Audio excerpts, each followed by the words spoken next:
天冷了，又是一年吃火锅的季节。今天买了一只前脚，咱们来煮一个火锅猪蹄吃。你要不要吃肉肉？不要。那你要吃什么？不吃肉肉？吃粑粑。吃粑粑不许吃粑粑，只能吃肉肉饭饭。我也肉肉饭饭。猪蹄先用火烧一下，去除臭猪毛味。接下来先宰成坨坨。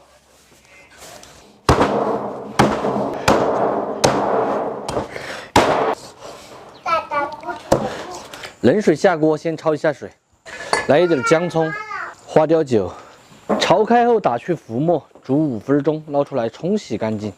纯菜籽油1丁点儿，下猪酒，丢一点姜葱、白芷，大火一起给它煸炒，炒香烹一点花雕酒，丢2会干花椒，加水，烧开后打去这些浮油，烧开过后转入高压锅里面。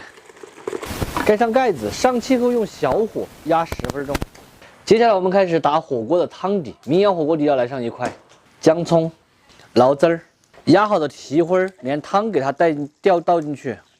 平时咱们吃火锅一定离不开一款好的火锅底料，今天我用的这款就是四川的高端火锅底料，名扬手工全能型底料。用它来煮火锅的话，像我这样来1包加水烧开就可以煮出火锅底儿一模一样的味道了。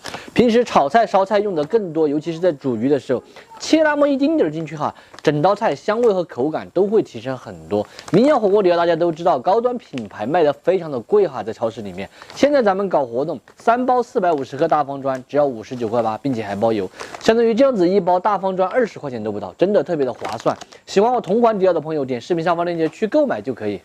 配菜放一点豆花进去一起煮，想吃什么就烫什么，再煮一点土豆，反正自己喜欢吃什么配菜就煮什么配菜。火锅嘛，也可以吃完蹄花再来慢慢的烫。全部配菜煮好，关火上桌。吃火锅的第一步是打一个香油碟，先把香油碟给它调散。这里还有一个蒲公英煎的蛋。第二步加一块蹄花，蘸一下香油碟开整。你会不会？哎呀，豆花是豆花，吃上安逸。来，这块。这个猪脚太巴适了。那个，我要吃个豆花儿。